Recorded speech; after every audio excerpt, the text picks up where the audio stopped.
heter Nanna Salamonsen och jag var född och uppvuxen här i Børskjær 21. januari 1940.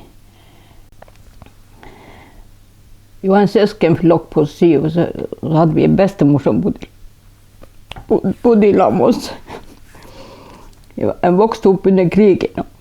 Vi hade tyskerne som närmaste nabon bodde bara rätt över vägen från oss. Vi gick mycket där hos dem och vi fick mycket gott till oss. Och de gick också mycket hjem hos oss. 44 hösten, det var en tysker som hade fortalt till pappa att de kom till att bränna alla husen, så då började de att bygga gammer på fjäll. Och 44 hösten så då får vi till skogs.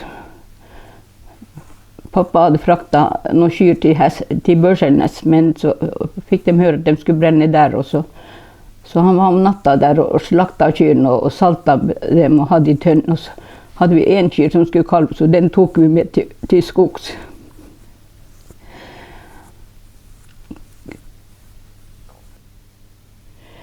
Efter krigen, när vi kom tillbaka, så hade där manfolkan lagt en lång gamme uppe i Ringvägen.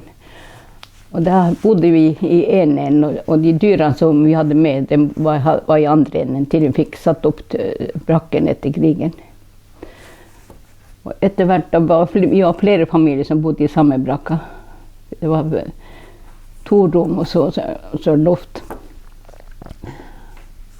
Och så efterhvert så fick pappa fick tag i bracken, så fick vi satt upp där vi bor nu.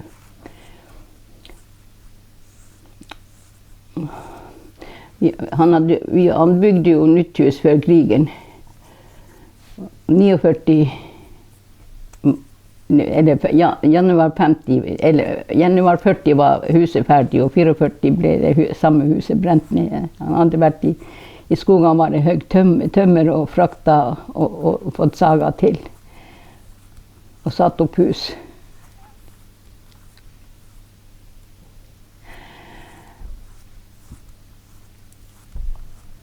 Och 44 blev det bränt.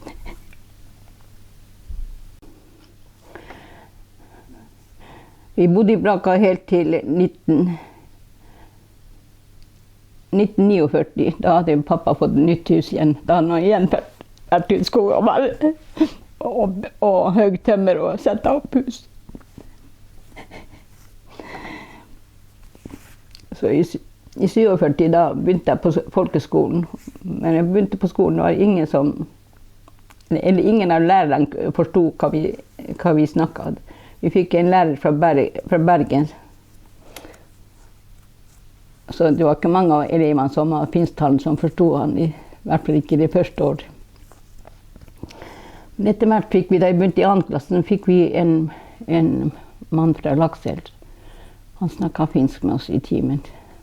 Där gick det lite grejer. Han heter Bjarne Paulsen.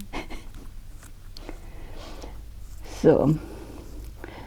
Men efterhvert så nappade vi norskoran, efterhvert så började vi prata norska, så fick jag 2 väninnor som också gick på skolan här, så de pratade norska. Det var norsktalande. Så en av dem lärde nu sig fort kvenska, men de andra för de pratade kvenska i hemmet Korova, men de andra hon lärde sig aldrig kvenska. Så på den måten lärde vi norska efterhvert. Så vi gick nog på skolan här, och jag gick på folkhögskolan, så reste jag till Honningsvåg, tog med huspost. Där jag jobbade i 3 år som hushjälp, och så när jag reste därifrån så tog jag husmorsskolan därifrån och kom hem i 1960. Och då spurte bestyraren här på skolan om man ville börja jobba på internat. Då jobbade jag först i 2 år här, så reste jag till Vardø och bara 1 år i Vardø, där jobbade jag på butik. Men så reste han som jag var i lammet, så han reste på radioskolan. Så jag orkade inte vara i Vardø när inte han var där, så kom jag hem och fick jag jobb igen här på internat, så jobbade här i flera år. Och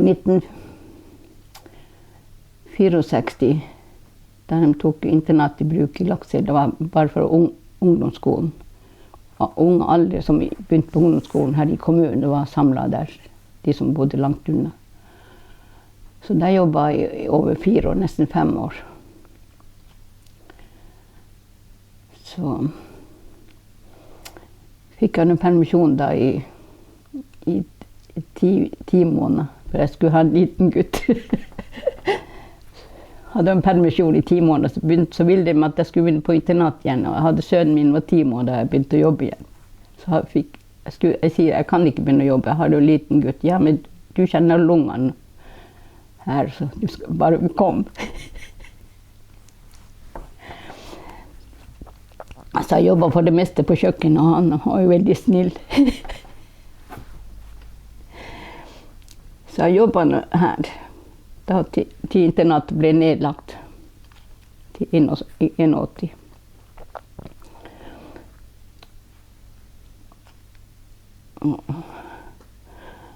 Jeg synes det var veldig greit med unge. Alle var så flinke å passe på Steinos.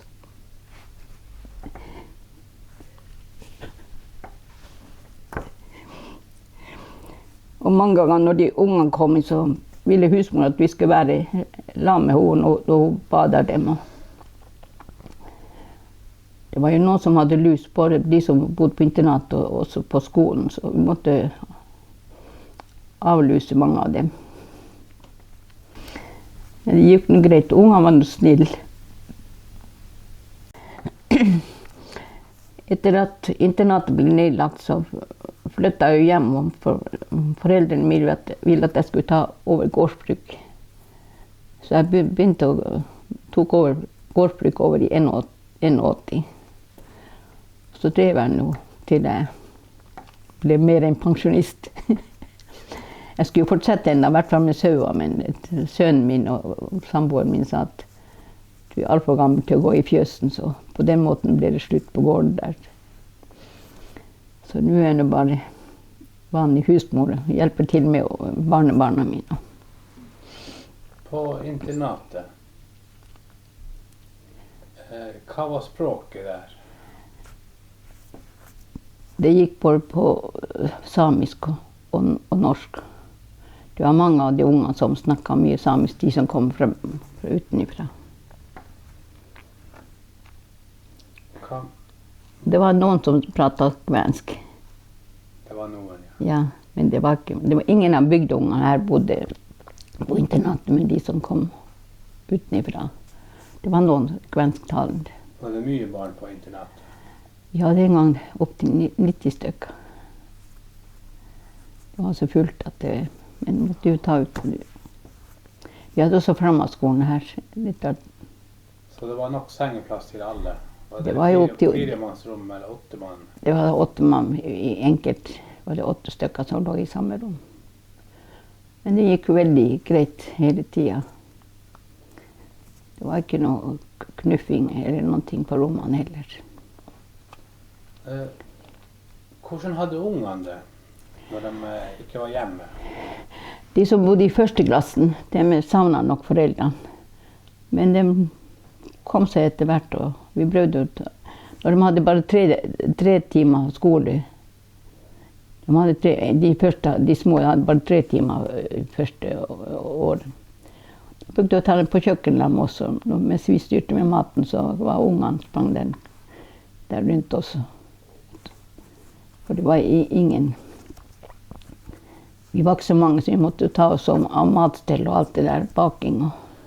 Men var det mange som snakket samisk? Eller snakket de barna 2 språk, samisk og norsk? Ja, ikke alle, men noen snakket jo bare norsk. Men det var noen som pratet samisk. Og så de lærte jo dem også norsk etter hvert.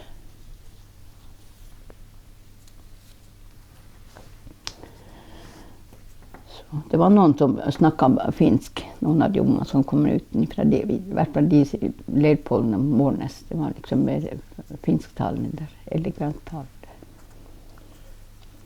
Var det mange som snakket kvensk her, eller skal jeg...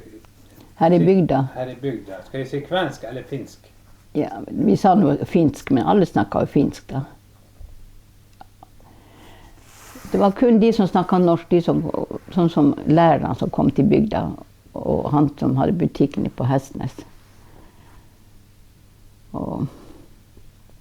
Men Jan drosjesjåføren, han snakket norsk. Men de fleste var finsktalende. De var ikke sånn, også de på gamlehjem, på Solbrott, der var jo norsktalende. Men ellers gikk det på finsk. Det var jo mange ganger lærerne var ute i inspeksjonen og sa at snakk norsk når de var ute i friminuttene med oss. Men vi måtte jo få lov å prate morsmål. På skolen ble dere irettesatt når dere snakket morsmålet? Vi torde ikke snakke i timene. Det gjorde vi ikke. Og vi snakket, så visket vi til hverandre. Det var ikke alle lærere som brydde seg om det vi snakket, men det var noen som var litt mer pirket. For de skulle ha oss til å lære norsk.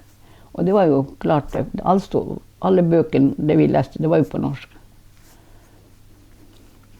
Hvorfor tror du at de absolutt ville lære dere norsk? Ja, si det. Men det var jo bare fint egentlig at vi lærte norsk. Vi bor i Norge, så vi må jo kunne snakke det språk som vi bruker her i Norge. Om vi har et annet morsmål, så må vi kunne prate de som vil det. Jeg prater noen finsk av og til, eller kvensk, men de er to unger som er bestemor til. Det har jeg gjort med sønnen min hele tiden, men jeg snakker kvensk til han, og han svarer igjen på norsk tilbake. Men han kan jo, han har reist mye i Finland, han sa det var fint å kunne forstå finlenderne og har kjørt gjennom Finland.